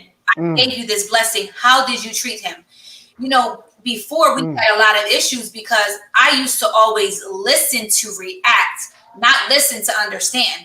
When you start learning to listen to your spouse without the care of wanting to lash and react, but I'm listening to you to understand what you're saying and vice versa, you will have such a much better conversation. It's so difficult to be on this podcast. It's sometimes when I'm performing, because we are performers, right? You know how performers like. You ever be performing and it's other great performers there, and suddenly you want to be off the stage in the crowd? It's like I'm watching it, and I keep this whole time I've been wanting to run and grab my wife up. You know what I mean? Just like, come here. You know what I mean? And like I finally just went over to her and brought her over. She got me some healthy yucca, not even regular potato fries, like some, you know what I mean? And it's like, I'm appreciating you, baby. Thank you for being here and listening to this podcast. But it's like, it's so hard to listen because I'm hearing you and I'm like, oh, I need to. You like run through a wall. And I want you, go ahead and take any part of this podcast. We working on an album later where we're sampling parts of our guests and putting them on the album. So look out for that. When we hit you out for that, we'll probably sample some amazing thing you said and make a song from it. But feel free to do the same thing. Like if this is an endorsement, this is coming from my heart. This is honest. Like if I was gonna take a course, but have it fun and not have it be like a weird therapist that don't really relate to black people or something. Like it's just fun listening to y'all, but it's therapy at the same time. And I'm just like, my wife is smiling. I'm smiling, but it's real advice and it's like discipline at the same time. So like, I just want to throw this little mini advertisement in, like, God bless y'all. And like, please do like teach the dancing, but also know that you teach people that. We have a course. Yeah. We actually working on the marriage. We'll be working on the marriage part of it soon. But right now we have a course called Shift Makers, and we're creating shift makers all across the world. Shift makers in South Africa, shift makers all across America, in Brazil, in Canada. Everybody can be a shift maker. And the principles of the shift makers is positive development strategies. So we teach people, the principles of positive development strategies within your marriage, within your job and your business, within your parenting, whatever that may be. Positive development strategies. And it pretty much goes from the top down, once again, setting the atmosphere, right? The pillars of strength, and then using your gift to make the shift. Okay. So those three we go with, and then we have faith, foundation, application, instigation, transition, and healing. Okay. So that's the bonus of, and that's the meat of it right there. So shift makers. Which is we love the acronyms. Yeah. Excuse me. Yeah, so it's available now. Actually, like I'm actually running the course. For students, for at-risk youth as well too. You have a YouTube channel, right? Yes, we got a YouTube channel. Kenny Clip Speaks. Kenny Clip Speaks. Kenny Clip Speaks. Yup. Make sure you go look that up. Yeah, and we actually do have a marriage page on Instagram called Never Just Married, at Never Just Married on Instagram. And we'll put the links in the description too when we archive this video. Yes. Word. Definitely. Yeah. So, and Josie, if I'm not mistaken, you take photography, right? You're into photography. Yes, I'm a photographer. Okay, so is that something that you is there anybody that can link up with you and say, hey, I want some, photos taken by Josie? Absolutely. Okay. Yeah, plug that out. Let them know. Yes. I love doing all types of photography, families, weddings, single photo shoots, kids photo shoots, any events. I love doing it all, honestly. I have fun with it. Usually everyone is super comfortable with me. I just have fun with it, honestly. I have a vision for it. So yeah, God has honestly blessed me with the eye. So your Instagram. It's at Josilyne Thomas Photography. So and not okay. only that, if I can just big my wifey up real quick. She's an amazing artist. Go give me that clock real quick. Like y'all y'all won't bug out when y'all see this. Like she made this. I bought her this a piece of wood. I said, "What can you do with it?" And this is what she did with it. So she made this. She made this clock here. So that's $1 million clock right there. That's dope Oh right there. my God, that looked like a clock that you would see in one of those big mansions or something. You know what I mean? Or like you look at them, you be like, "Where you get that?" Oh, we got it out in Paris or something. You know what I mean? Yeah. So she actually made this clock out of epoxy. So and just went in. I was like, "Oh." I do all types of stuff, guys. Yeah. I gotta stay busy. That's what keeps my mental right. I do that. I make jewelry. I make T-shirts, hoodies, you name it, home decor. I do it all. Yeah. So. Wow. Family business is in full effect. Yeah. So now let me ask you a power couple this is a power couple for real. Sure, for real, Yeah, for for real. real. Like, So I mean, they got all of the cylinders are like literally flowing right now. And I was going to ask you that. So with that being said, I don't know if y'all want to speak on it, but you guys are a couple of days away from actually closing. Yes. Yeah. Yeah. Okay. Let's talk about it. Let's talk about them victories. So for those that don't know, or for those that haven't found our story, you guys know. But for the new listeners that's new to us, after we got out of the hospital, a few months after that, our house went up for sale in April of 2019. So for the past 18 months, the house that you see us in right now has had a for sale sign out, the entire time for 18 months. I don't know what house is on sale for 18 months and got a sign out there and just staying there for 18 months. Especially in this area. There was like 3 or 4 houses for sale on this block. Every one of them sold except ours. Right. So we've had people come in here, put offers on the house, inspectors come into the house, privacy just invaded pretty much. Going into our kids' room, different families coming into the house, seeing the house, landlord calling like, "Yo, I'm bringing somebody over, to come check out the house." Like, all right, because the fact is that we lost 65% of our income. 1 in 4 families lose 40% of the income or more when they face childhood cancer. We lost 65% of our income. And the statistics show that it's going to take you 18 months or more to get back, to drop down to, whatever state that you was at when you began fighting cancer in the first place, right? So fortunately for us, God has been on our side, right? And my pastor always says, if it's God's will, it's God's bill. So we, when the pandemic hit, or before the pandemic hit, I had a good amount of speaking gigs that was lined up. I transitioned. I had to shut our dance. We had to shut our dance studio down last May in 2019. So that was our only income. So I went back to teaching dance in dance studios, and then in the pandemic hit, and then I was also doing trying to get as many speeches as I can in spreading the message, going into different schools, going into different organizations, whatever I could do, to make ends meet. And my wife started the crafting business as well too, so that was doing well. She's got over 400 clients now that have been, so we just started grinding. pandemic hit, dang, all those, speaking gigs that I was going to do shut down. But if the birds ate today, God will make sure we eat too. You know what I'm saying? Because we faithful, we make sure that we sow seed.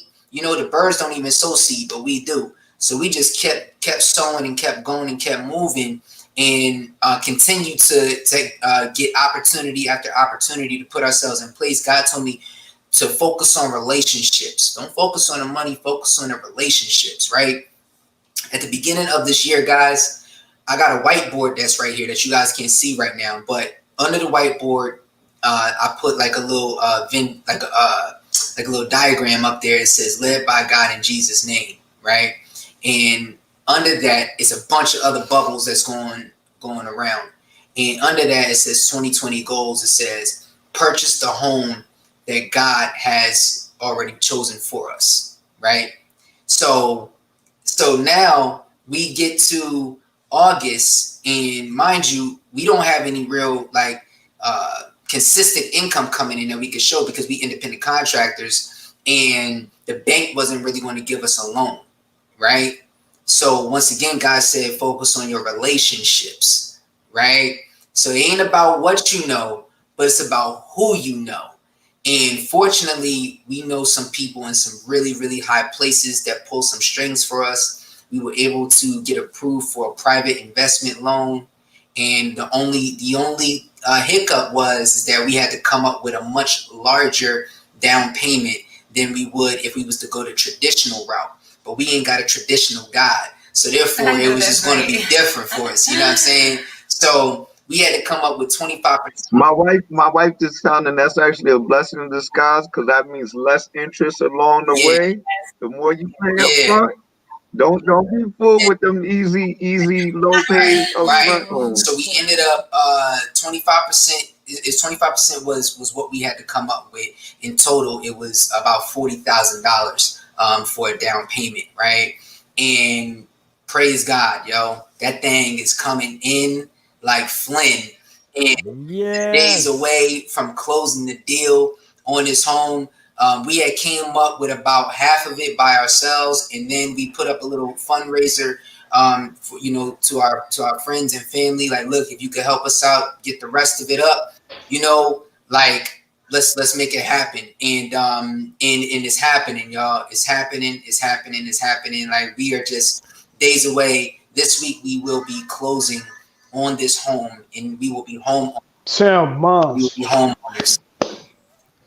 Congratulations. Now, if anybody wanted to help out with the cause, right, and they wanted to donate and help out now, is there a I know you guys got to GoFundMe. If you want to, go ahead, by all means, put that out there.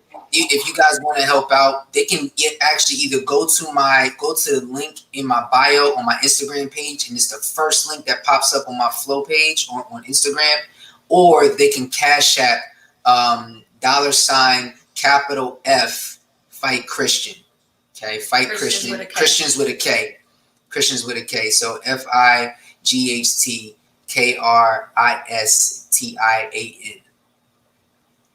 So yeah, they can go ahead and go there and make it do what it do, and and look forward to the next chapter of the story, because it's about to get.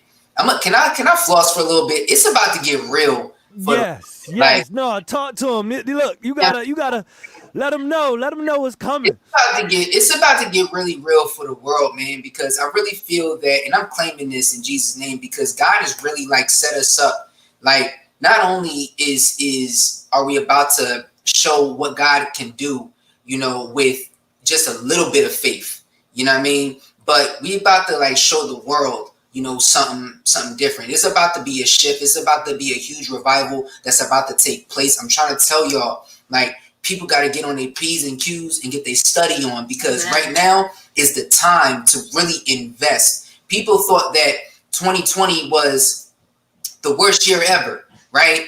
And let's really look at it. I'm not going to say it wasn't a crazy year. Yeah, it was a crazy year. I lost, some people to the virus. As some people also lost people to the virus, but at the same time, right, we got to look at it from a different perspective. we got to look at it from the standpoint of we're still here and we still got purpose in life. You know, while I was in that hospital, y'all, God came to me and spoke to me in a dream. And it's very, very rare that God speaks to me in a dream, right? Or he'll come to me and speak to me directly if he needs to get my attention, because I don't remember all of my dreams verbatim, right? There's 2 dreams that I remember verbatim. And the one dream was in the hospital with Kristian while I'm on the cot in that hospital bed. He came to me and I seen a centipede crawling up the wall. When I smacked the centipede with a shoe, the centipede turned into a moth. And after I smacked the moth turned into a bat. The bat flew into the ceiling fan, right? Now the cup of my ceiling fan is normally like this, right? But in the dream, the cup of the ceiling fan was turned upside down. So it looked like the hat that Raiden would wear in Mortal Kombat, right? So there was a ring of bats hanging, right, from the ceiling fan upside down, obviously, right? Because that's how bats sleep. I wake up and I'm looking at my situation and I'm talking to my mountain, and God is saying, look at it from a different perspective. Don't look at what you see right now from the right side up. Look at it from the upside down, right? Look at it how I see it, right? Pull yourself out of time, because I created time. See, if we live in time, we get caught up in the mess of what time brings. But if we stop and just take a second and we stand outside and we pull out and just saying like, okay, God, what do you want me to see? I want you to see what I see, not what you see. See, what we got to understand is that we are spiritual beings having a human experience, not human beings having a spiritual experience. We got to flip that and turn that bad boy upside down. Start looking at your situation and speaking to your mountain in a different way. Stop yelling and screaming at your situation and speak to your mountain. Don't yell at it. Speak to the mountain, right? And then tell it to move. Yo, you just brought this full circle for me, because like there was a moment where you said when you was really going deep on, like, you know, it wasn't always easy, and you know there's some advice we could give. You know, here's a trial subscription on our course, and you dropped some gems. And you said in between your spouse is God. God is not only in the marriage, but God is in the center. And I visually got that in the way you just explained, right? So it's like if I'm beefing with my spouse, God is right there on the way to my spouse. And that hit me visually when you said that. It's like, okay, so I'm yelling at God right now. And God is like, if you want to yell at her, you got to yell. And same thing, if she want to yell at me, he's like, you got to yell at me if you want to yell at this fine man over here that love you. You know what I'm saying? So it's like, it's a different perspective. And it's funny because where we from in the LES, you know, me and Light, we didn't have bats. We had like the roaches and the rats and everything. And now that we live out of the city, we both got bats in our houses. You know what I'm saying? And it's just interesting how at certain times, when I notice it'll be when something needs to happen, that'll be when I find a bat. You know what I mean? And I'll go through the struggle of trying not to kill the bat, right? Whereas a kid in the projects, I was like, bats is Dracula, whatever. I've come to look at a different perspective and say, okay, this is a message. You know what I mean? Let me safely get this little individual out the block and try to get them in the bucket. Get in the bucket or go out the window, please. I don't want to hurt you. But there's a message there. And there's God there. There's something more important there. So maybe it's just us that we're mad at if we're not seeing with a higher perspective. So thank you for saying that over and over in so many different ways that we need to keep hearing and grasping. I mean, like, I could listen to y'all forever. Go. Yeah, yes, we can. But for the sake of time, we all got kids. But you know what? At the same time, little ones we gotta get. Yeah, we got to get back to our family. But I think with for the most part too, I didn't want to cut you off, Rob. But Kenny, I caught you the other day you do lives every so often. And I was listening Yes. to you, man, and somebody had, you know, you live, you. I guess they requested you got them in, and they were talking about how they were sick, they were going through something, and they were saying how they couldn't even get on their knees, but they try. And your words, your energy inspired them to the point where they started like saying, "Oh my God, I'm crying! I can't believe this, brother. If you could, please, Amen. put your handle up so that people know, like, you know, as even you speaking to us now, there's a Yeah. lot of stuff that you're giving, a lot of wisdom and a lot of guidance that may be, you know, perception that maybe people don't see. I would love for you to put your handle up, and we're going to put it in anyway, but if you could say it verbally so that people could, you know, just follow you, man, and get that word. Yeah, you can get at me at Kenny Clutch _ KennyClutch. Kenny Clutch _ Clutch stands for creatively linking upon the culture of hip hop. So Kenny Clutch _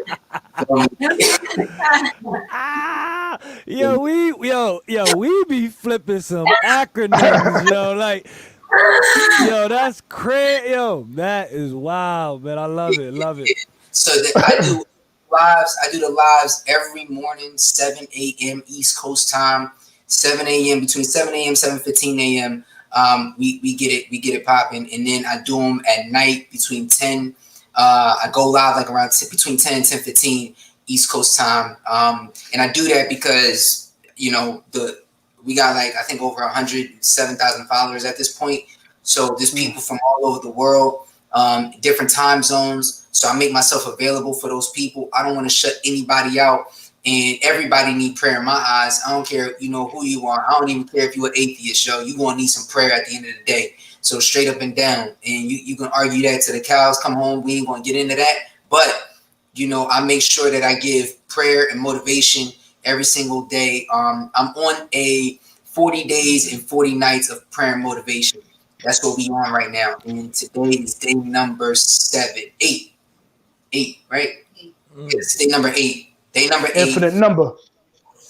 Yeah, we on day number 8 right now. 40 days and 40 nights of prayer and motivation. And so far, so good, yo. Everything is working. People are getting saved. The other day, people gave their lives to Jesus Christ, and it was an amazing thing, you know. And it's an anointing or whatever that I believe that's on these lives and everything, you know. So if Christ is all over it. For those that don't know, Christ is not Jesus' last name, guys.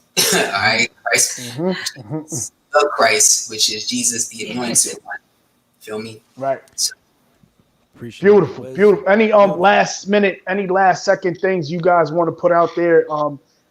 Josie, anything in regards to the photography, let them know. And you already did, but I just want you guys to be able to use this platform, so get the word out. So for those of you who were not blessed to know you guys until now they know your presence is real. You know what I mean? So please put that stuff out there. Yeah, so the business page again for photography is at Josilyne Thomas Photography. We also have the marriage page. We inspire couples who are married, aspiring to be married, engaged. Did I say that? Engaged, married, or aspiring to be married. I, put posts. We just inspire. We love marriage. We love helping married couples. So that's at Never Just Married. And then for the home decor, the t-shirts, all of that, that's at Ken Joe's Creations. Ken Joe. So we did Ken Joe's Creations. Yeah. So that's our other. Wow. Yes. Yeah. So we out there, man. And guys, October 30th, I am starting the 4th quarter of the Shift Makers course. So if you guys want to get in on that, you can go to my website, www.kennyclutchspeaks.com, and you can sign up for the course. It is 7 sessions live with me. This is not a recording that you're getting. You getting me live in person. I know a lot of courses out there. You sign up for them. You thinking that you're going to be getting, the real deal, and then it's a recording from like 5 years ago. You know what I'm saying? It may not even be relevant to today. For real. And people be having questions and they can't even get through the course because they can't speak back to you. I want to talk back to you, and I want to really help you and get through your problems and get through your issues. Because at the end of the day, I believe that my goal is to help you, open up your potential and do what it is that you were called to do in this world. And let's stop playing and let's really make it happen. The next course is action, action, action, action. Don't just be hearers of the word, be doers of the word. Amen.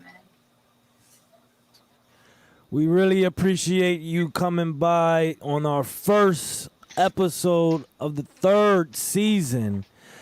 Blessing this 3rd season. Yeah, you definitely. just blessed Definitely so. this 3rd season, setting it off on just that great, positive, spiritual, uplifting, seeing things from a different perspective note. And we really appreciate you. I mean, fellas, talk to him, man. You know you got to show us. 1000%. We got to give him some love right now. Yeah. Go ahead. Kai, you want last parting words? My last words. There's so many people who are going through it right now, and in the depths of them going through it, they haven't hit the low point that y'all have hit as individuals or as a family. And so to hear what you've gone through is gonna let them not have to continue to go through it until they hit that part. And then you've used that as an energy to help other people. And I feel there's so many people who are gonna see this and get on that vibration of, oh, the reason of me going through what I'm going through is to relate to other people and to be able to hold their hand instead of look down at them and feel sorry for them. We're supposed to be going through things so we can relate to other people going through things, right? So this is probably the least talking I've ever done on a podcast. I'm gonna let Light take it out, but before, I'm gonna say a phrase to Light that he's heard me say before. This is the least, now he hasn't heard me say this part. This is the least I've ever talked on a podcast. I've never said that before, but I have said this one before. Light, am I lying?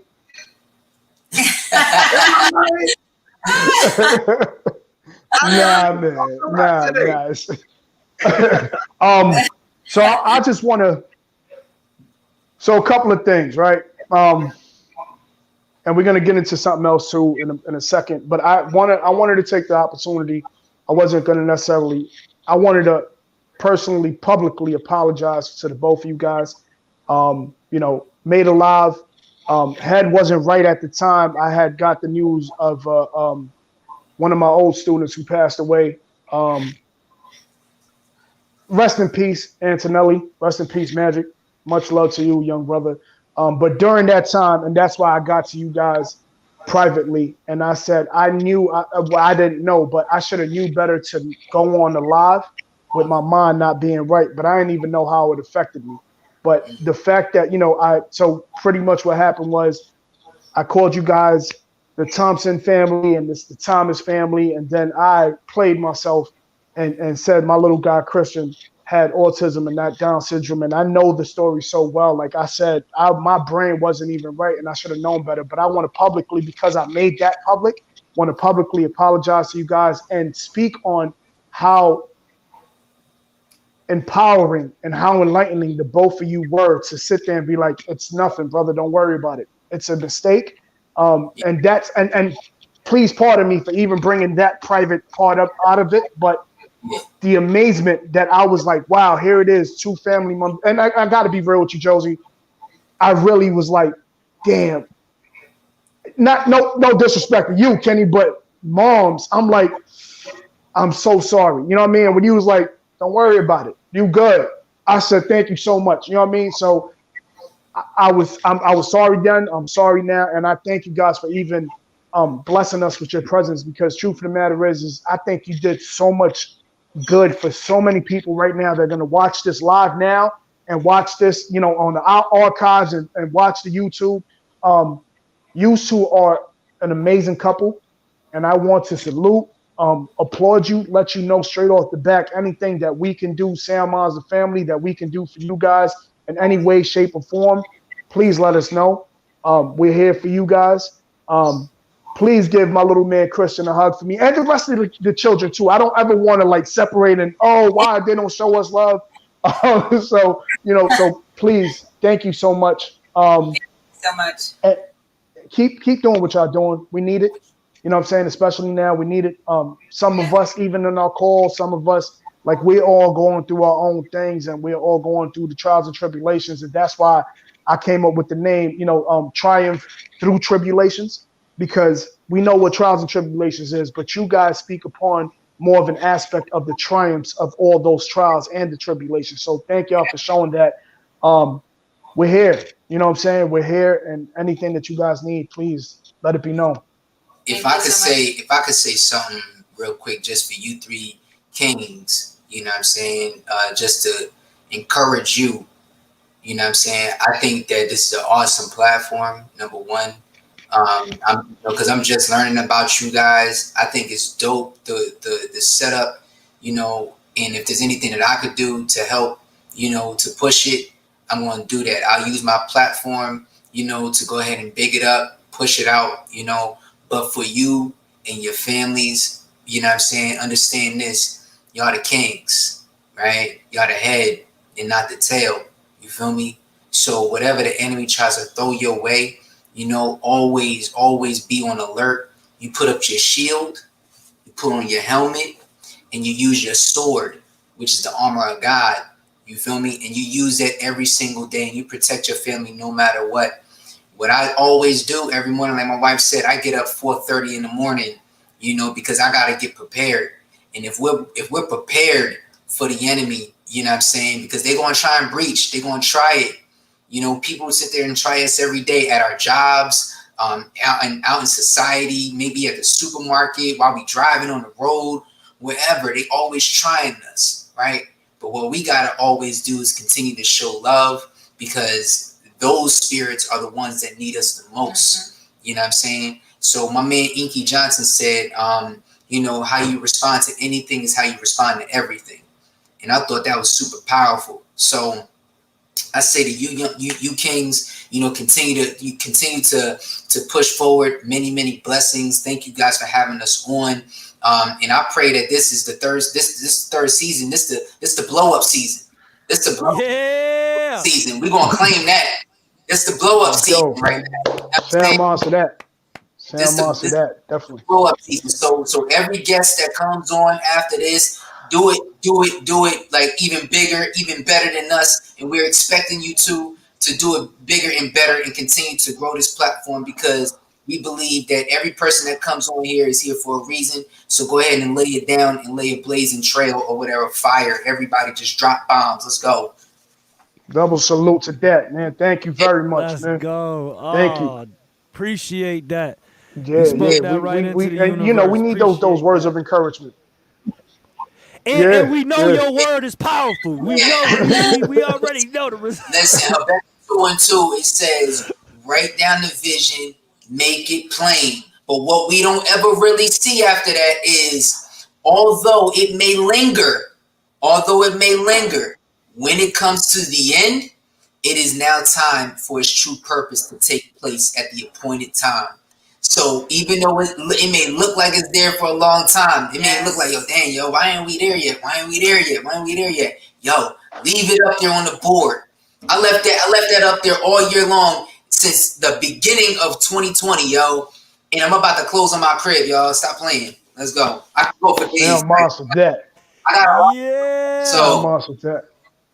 Yeah, nah, definitely, man. And so real quick as well, kind of outside the box of what we've been talking about. Last season, the last episode, I kind of mentioned that I'm in this competition. It's this spoken word competition that's actually happening next week. So we are going to play a little clip, but I just wanted to straight up. So it's Saturday, October 24th at 8 p.m. It's going to be virtual. The name of the event is Sip and Listen from Speak to Exist. So shout out to Speak to Exist. You can go on speaktoexist.com/events/ and then get tickets, and pretty much it's a voting system. But the other poets that are in competition with myself, shout out to Jessica Diaz, shout out to Sierra Gervais, shout out to Dennis Amadeus, Shout out to Gabriel Ramirez. Shout out to Emilio the Poet, who put this dope production, this promotion that we about to put on right now. Let's get it, y'all. 2020, we making differences. We doing what we doing. We blazing trails. As my man Kenny Clutch said, and Josie Kenny, my heart is y'all. Whatever y'all need, shout y'all out. Thank y'all so much for everything. We're going to play this clip and close it out. And then, like I said, we always here. Thank you so much. Appreciate y'all. Thank you. Speak to Exist presents Sip and Listen, featuring Sierra Gervais. Watch when I get comfortable. Mama called me tender-headed once, till I howled back pop rubber bands and knocker balls, absorbed edge control in minutes. I'm petty like that. Dennis Amedius. What do you really want? You want success or do you want value? Do you want fame or do you want glory? Jessica Diaz. Read me, feel me, beaming colors and curves, slick with the word and passion to be heard. Light skin. I died and came back as Malcolm X and Tupac, but you didn't understand my knowledge. That's why I got shot. Gabriel Ramirez. For every cop that made it to the big screen with their hands too full of fund to raise retirement money to carry any kind of accountability. Get your tickets now at speaktoexist.com/events. And let's meet our next grand prize winner. Speak to